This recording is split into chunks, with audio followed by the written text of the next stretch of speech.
Okay, isang magandang hapon po, Luzon, Visayas, Mindanao, sa bansang Pilipinas at siyempre sa lahat ng OFW worldwide. Isang mapagpalang hapon po at isang kagalakan na mapusuan ko po ang aking lifestyle, buhay abroad dito lang po sa bansang South Korea. Ito nga pala po si Kuya Ace, Brother Ace and Pastor Ace, na kung saan ay sa ating pong online broadcast media na itisabi natin na how good it is ay share. Basta mabuti, i-share ko sa ating pong programang Saludo ako sa iyo. So, sa biyaya po ng Panginoon ay tayo po ay mula pa kahapon, no? Mula pa kahapon na gumagawa tayo ng pabango. Sapagkat kahapon ay half day lang po tayo, sa container ako na-assign, so hanggang alauna lang. So sayang. At ngayon wala po tayong trabaho sa Alba.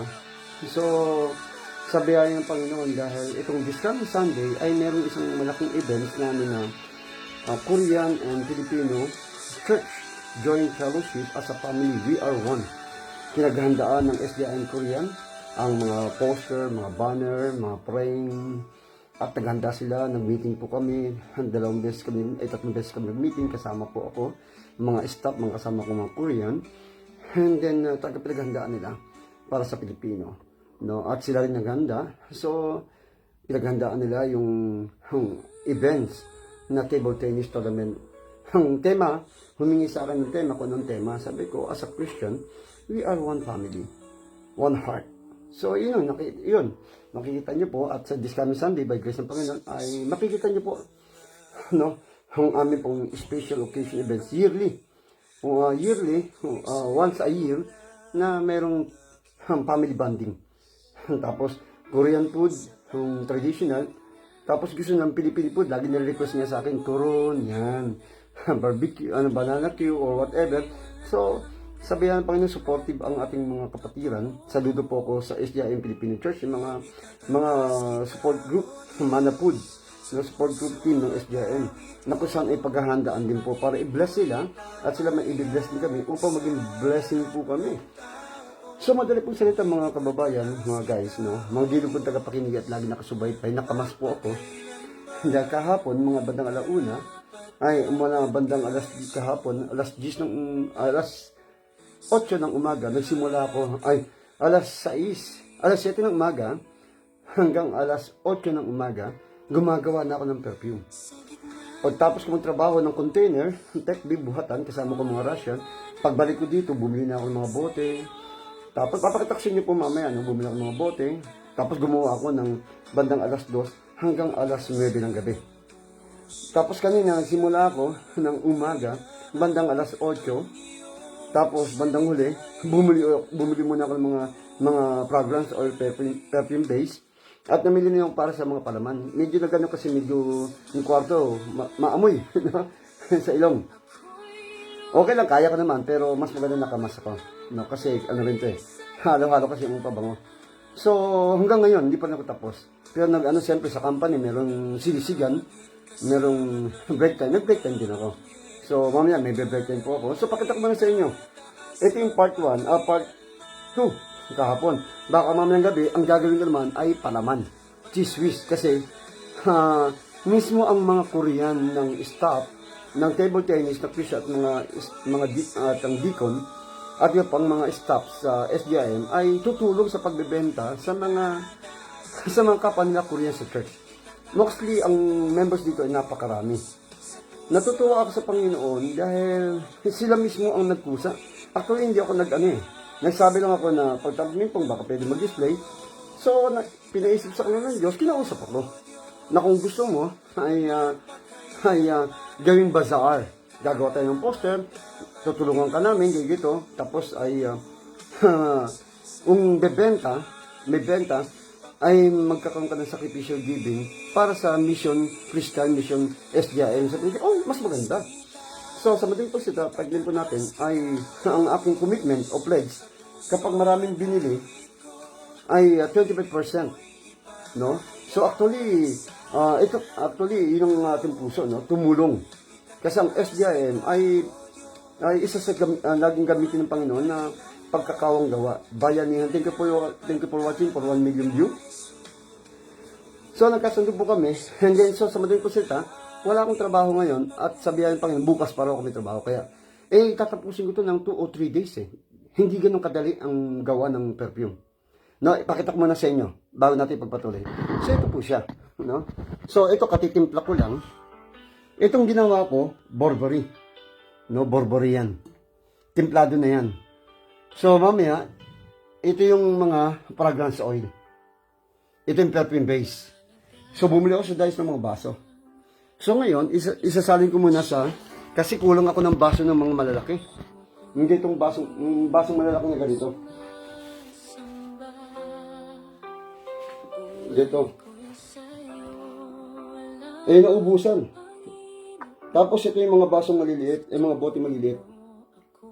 Ito 30 ml, ito 15 ml. Tapos, yung malaking bote ng ganito, 20 ml. So, naubusan nito kaya bibili pa ako, no? Sa Dice. So, ngayon, isasalin ko muna para ma-idea po kayo. Katitimpla ko lang. Tapos, pakita ko sa inyo ang aking pagtimpla. So, isasalin ko na muna to kasi wala pa tayong bote. Ang mahalaga ay tinimpla ko muna. So, ganyan ginagawa ko. No, sabi ko, Lord, sabi ko doon sa mga Korean, sa mga kapatiran natin, at sa ibang mga pastor, na kinausap ko, na ang paggawa ng perfume ay, kailangan ay mag-enjoy ka. Kasi magtitimpla ka, tama ang timpla mo, tapos lakad dito, lakad doon, bili ka dito, bili ka doon. Ang lalaki pa, 1 oras, 2 oras, ang mga biyahe, mga lahat pagkasikaso. Ang pinakamatagal kong ay ang palaman. So ito, may pangalan na, Burberry. Number 1 tong binibili. No? Parang siyang sweet na perfume. So, lalagay ko na doon. No? Guys, tingnan nyo po. Doon natin ilalagay. Ito po yung mga nagawa ko na. Ayan. Yan, nakagawa na ako ng CK, Calvin Klein, Glow Lab. Nakagawa na ako. Tapos ito, Rose Jam. Tapos, yung Adventus Creed. Yan. Tapos, Victoria's Secret. Yan. Miss Dior, gagawin ko pa lang. Tapos, Vanilla. Chanel Gabriel. Coco Chanel, gagawin ko pa lang. Chance Chanel. Channel 5, may Channel 5 din. Channel N5 yan eh. Mon Paris. Tapos, ito yung mga maliliit. Soap, Bergamot, yan. So, Lavender, Savage, Dior. Meron din tayo Savage Dior. Blue Channel, at iba pa. So, ito yung mga timplado na. Nilalagay ko dyan kasi wala pa akong mga bote. Mamimili pa ako. No, bukas, after ng trabaho ko, dadaan ako sa Dice para mamili. Doon sa binibilang ko pabango, kapag umabot ako ng 100, actually, ito yung mga resibo. Kailangan maibalik sa aking puhunan. No? Kasi nga, almost 300 na to ang aking puhunan. Yan, no? So, bibili pa ako mga bote. So, tiyatabi ko yung mga resibo. Para anytime, ay unti-unti kong kukunin ang puhunan. Kasi, kailangan ay bumalik niya ang puhunan para pang ikot. So, pag bumili ako mga pabango doon sa Praga sa perfume base, direct na po ako sa Korean. Talagang kilala sila. So, bibigyan ako mga bote. Ito mga bote ito, pag binili niyo po, may 2005. 2005. 2000. 2000. Ito, 2,000. Ito, 3,000. No? Pero ito, mga libre na yan. No? Pinapakita ko yan para anytime mga Pilipino na gustong class ng bote, mamahalan ko. Kasi pag binili ko nito, 2,000. So, ang 5,000, magiging 7,000 kasi mahal ang bote. No? Tapos plus binibigyan ako mga pabangong maliliit. Yan. I-display ko rin dyan. Pag ito lang bote na plastic, 5,000 yan. Yan. Pero kapag bote talaga nababasagin, 7,000 kasi bibilihin ko yan eh. No, 2,000. So, pinapakita ko lang po sa inyo. No? Ito pa nga pala, no? Ang ginawa ko rin. So, sa biyahe pa rin, nakagawa na po tayo ng compilation, no? SJ Incheon Praise Team, Christian Song, Tagalog English compilation. May verse po tayo, Psalms 104:33. I will sing, unto the Lord as long as I live. I will sing praise to God while I have my being. Compilation by Pastor Ace. No, evangelist, missionary, pastor since 2023. Kasi nagpastor po ako dito 2023 lang. No, SJM Incheon Filipino Church. Kasama ko po si Pastor Jag. Kami po ang magpartner, no? So, yan po. So, ang gagawin ko naman, papakita ko lang po sa inyo paano paggawa. No? Ang iba, nagre-request sa akin, hindi pa rin dumarating yung kanilang order. So, ang gagawin ko naman, guys, so, ginagawa natin, pinupunasan natin kasi baka maghalo yung amoy. Kaya kailangan, ay, ito pa yung aking sticker. So, nagtsatsaga ako magdikit ng sticker. Gugupitin ko pa yan. Tapos, mga sticker ng pangalan, didikit po natin. No? So, enjoy lang. No? Ito yung sinasabi ko na level skill training. Pag wala kang alba, wala kang trabaho. So, parang hindi ka maboring, hindi ka ma-homesick. So, God give us wisdom, understanding, and knowledge, and skill. Ito yung natutunan ko na nag-enjoy ako kasi marami akong inatin ng seminar, hindi lahat nagawa ko. Ibig sabihin, hindi ko alam yun. So, dito ako nag-focus. No? Kasi ang tao may sa pabango. At ang mga pabango dito, original. Kasi pares talaga sa olive yan, sa mga nabibiling pabango. Ay, mura lang. No? So, ito po. So, pag wala akong trabaho, ang ginagawa ko, ito trabaho sa office. Para may nagagawa. No, guys. No, so, ito. So, pakita ko lang po sa inyo. So, kailangan, ito yung perfume base. Ganyan lang po kasimple. Original po ito, no? Hindi po itong, hindi ito made in China. O galing sa Pilipinas, ito ay made in Korea. No? Talagang direct ako sa Korea Cosmetic ng factory ng shop. Namit po natin yung bilang may-ari. Tapos ay willing turuan ako ng iba-iba, mga candle, mga sabon, mga skin, na cosmetic. Ang dami akong matututunan doon. Inunti-unti ko lang. So, ang gagawin ko muna ngayon ay Blue D Channel. Ito po siya, Blue D Channel. Blue D Channel. Ito. Blue D Channel. Ang Blue D Channel is 100 ml.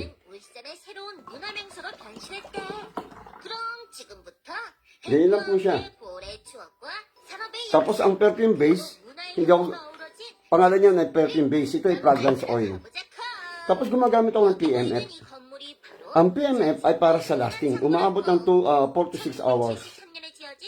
Ito, kato niya, ubus na. So, tansya ka na yan. So, meron pa akong isa. So, kailangan, mga 30 ml lang.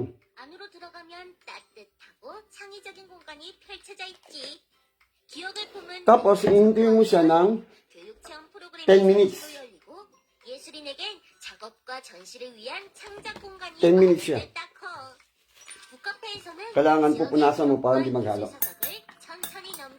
Ganyan lang po guys. No? So, nahalo ko na. So, pabango na siya ng Blue D Channel. Number 1 itong binibili ng mga Pilipino at mga Korean.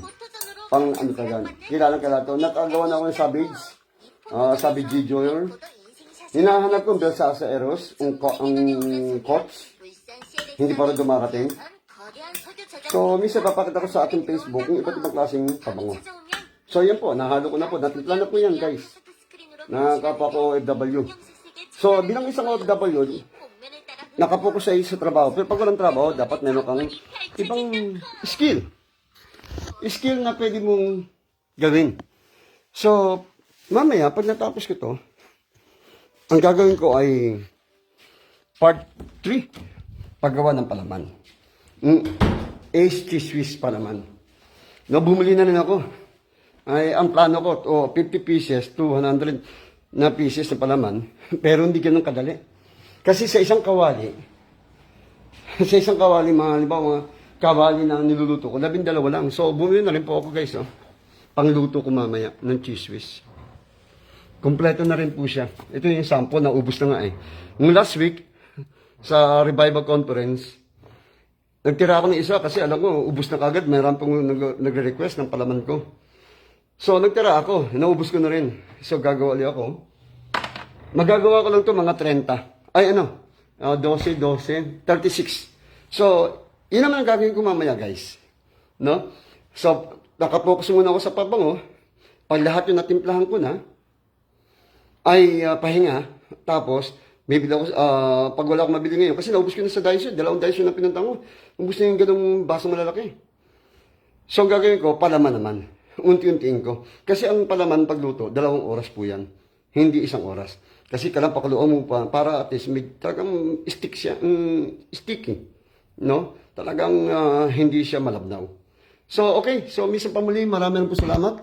At isang kagalakan na si Kuya Ace, Brother Ace, Pastor Ace, na nakapag-konting video live, no, sa ating pong buhay abroad lifestyle.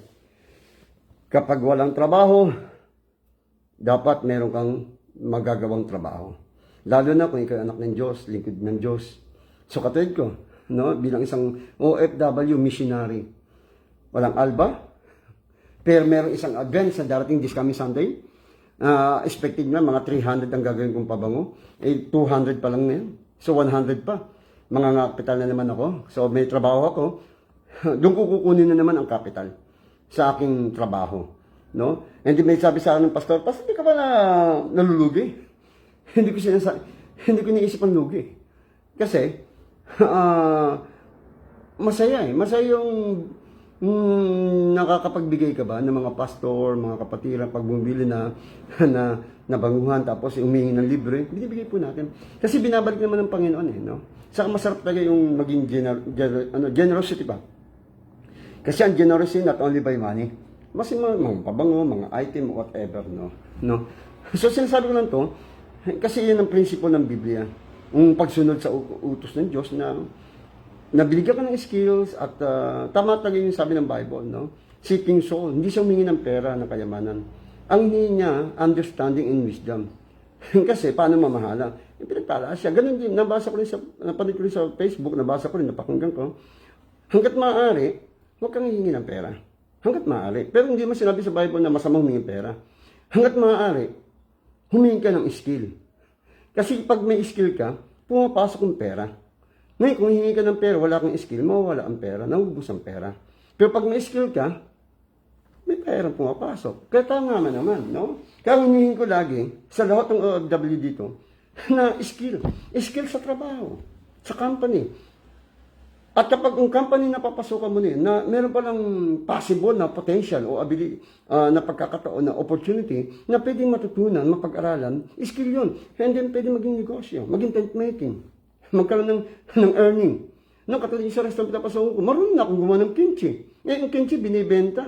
2 klase pala paggawa ng kimchi. So natuto akong paggawa ng kimchi ng 2 restaurant, pwede kong gawing livelihood. Pwede kong ituro, no? Pwede kong kasama na kooperatiba. Natuto akong gumawa ng mga noodles. Ang dali lang pala gumawa ng mga noodles, mga soup, mga pang-class, no? Mga siomay, no? Dito sila natutunan itong palaman sa kapabango. Ngayon, kaplano ko gumawa ng tinapay. Kasi may palaman na nga ako. So, bala ko, yung sinasabi ko to express na ang OFW, huwag kang bibitaw sa trabaho kung may trabaho ka. Pero kung walang trabaho, katulad ko, alba lang, walang trabaho. Pero meron akong skill. Saan ka trabaho ako? And then, pag pinapala ng Diyos yan, maraming bumili. Aba, di andun ng blessing, makakapag-share na naman ako. No, may bibigay ko naman para sa Panginoon. Makakasupport naman. Bakit? Kasi skill yan eh. So, wala akong alba na laging pinapasukan, meron naman akong trabaho sa skill. At dito rin papasok ang blessing. Yung financial blessing, whatever. Para may share. Hindi na ako nabuboring, hindi pa ako nang-homesick, hindi pa ako na dapat mag-alala. Kasi nga, yun ang ibig sabihin mga guys. Kung kayo ko pa yung, ako, psychology, kung pwede, lagi po ako may alba. Para pag may alba ako, pag maaga tapos, sa hapon o sa gabi, gagawa ako ng aking skill. So, para at least, nagiging opportunity, favor, at redeeming the time. No? Habang na OFW ka. Kaya lagi ko sasabi, kung kayo OFW, skill yan. No? Focus sa trabaho, pero hanggat meron kayong matutunan, alamin ang dapat alamin. Para anytime walang trabaho, meron kayong nagagawang trabaho na possible, pwedeng livelihood, pwedeng pagkakitaan, pwedeng ka may earning. Learning, after that earning. No? Pag pinagpala ng Diyos, aba, ibigay ang dapat ibigay sa Panginoon para sa gawain, tumulong sa mga nangangailangan. Siyempre, pag tumutulong ka sa iba, natutulungan mo na ng sarili mo. Siyempre, pamilya mo, di ba? Kaya guys, I encourage you, dito ako pa sa matang tatapos. Minsan, ipapakita ko rin po sa inyo, review, paano ako nagluluto rin. Para may idea kayo. No? Kaya bumili na po kayo ng aking pabango, sapagkat mismo ang Korean, bumibili na po ng pabango ko, nagugustuhan sa biyaya po ng Panginoon. At maskan pa naman, nauubos na rin po. No, sa biyaya po ng pwede natin po patekbe, pasipmen, sa biyaya ng Panginoon, ay ito po ay kung kalooban ng Diyos, ito po ay makilala ang aking Ace Perfume Collection, sa aking Ace Cheese Swiss. So dati nakapokus ako sa mga tricks, sa mga props. Hanggang ngayon mayroon pa rin. No? Pero iba talaga yung palaman, nauubos. Iba talaga yung pabango, laging ginagamit, nagmibili. Bira na lang bumibili sa akin mga props dito, mga gadgets, mga visual arts, mga tricks, no? Bira na. At ngayon, gumagawa naman akong libro kasi natuto ako maging sa printing press. So, ito yung sinasabi ko to express sa mga OFW. Ulitin ko ulit. Kung kayo po ay OFW katulad ko, focus. Kung meron dapat kayong alamin, matutunan, grab opportunity. Do your best. Para anytime wala na kayong trabaho or nalilipat kayo, ay meron kayong skill. At kung kayo pinagpala sa negosyo niyan, sa inyong skill, at kung sweldo ninyo, natatapatan ng skill, pwede na kayo magbitaw sa trabaho ninyo. Mag-focus ka na, dahil ikaw na ang sadyang nim. Ngayon, hindi ka sadyang nim. Pero pag pinagpala ng Diyos ang partner mo ang Diyos, susunod ka sa utos ng Diyos, bandang huli, magiging sinadyang nim ka na. Ang galing naman yan, no? No? Sa Korean, sadyang nim. Ay, Pilipino tayo. Sinadyang nim. Okay? So maraming po salamat. Tandaan po natin, sabi ng Bible, redeeming the time because the days are evil. No? Pangalawa, grab opportunity. No? Mga chance, opportunity, i-grab mo yan. No? Kung talaga sa trabaho mo, walang skill makukuha, wag ka dyan magpakamatay. No? Kasi iba, pagkakang wala na nga, pakamatay, masakit sa loob. Hindi na kaya, tapos walang value pa. Ginano mo na nga lahat ng trabaho, parang walang value. So, pag walang value, huwag mong sayangin yung value mo dyan. Hanapin mo kung saan kami value. Pero kung talaga sa trabaho mo, ay hindi mo kuha ng skill, aba, ang Facebook gamitin nyo po, sa kang YouTube. Marami kayong matututunan. Dito sa Korea, number 1, saludo ko sa lahat ng mga OFW ng DMW ng OWA. Bakit? Target nila, tulungan ang OFW ng Skills Livelihood Training Program. Kaya na-challenge ako, the Lord speak to me, the Lord convict me, have burden. Dahil ang umaating dito, mga OFW rin. Katulad ko, OFW rin ako. Milyonaryo kami dito. Pero pag uwi sa Pilipinas, pag walang skill, walang trabaho, milyon, nawawala, nauubos na giging nga. Mahirap nang bumalik. Kaya hanggat andito sa Korea, green pasture, dapat umuwi sa Pilipinas. Hindi man ikaw maging milyonaryo, pero dapat 1,000 ang pumapasok sa pera mo doon. 1,000. Dito milyonaryo ka. So, minsan pumuli, tandaan po natin, walang trabaho, pero maraming trabahong ginagawa. Sikreto, lalo na ka ng Diyos, lingkod ka ng Diyos. Number 1, maging busy ka sa gawain ng Diyos. Study, research, and making ng mga dapat gagawin. Pangalawa, skill. Sigurado, hindi mo napapansin ang oras na ang bilis. Okay, maraming po salamat. Ito po si Kuya Ace, Brother Ace, and Pastor Ace KBP. No? OFW, Boy Abroad. Lagi kong motto, how good it is, I share. Basta't mabuti, share mo. Huwag mong hadlangan. Kung sabi ng ating ATP, sa ating online kakampi online, kung may naapi, may kakampi. Diyos ang kakampi natin. Kami ang kakampi mo. Kayo ang kakampi namin. Basta't gumagawa ng mabuti. Huwag tayo padagi sa masama. Dagi natin masama sa paggawa ng mabuti. Saludo ako sa inyo. God bless you. Bye-bye.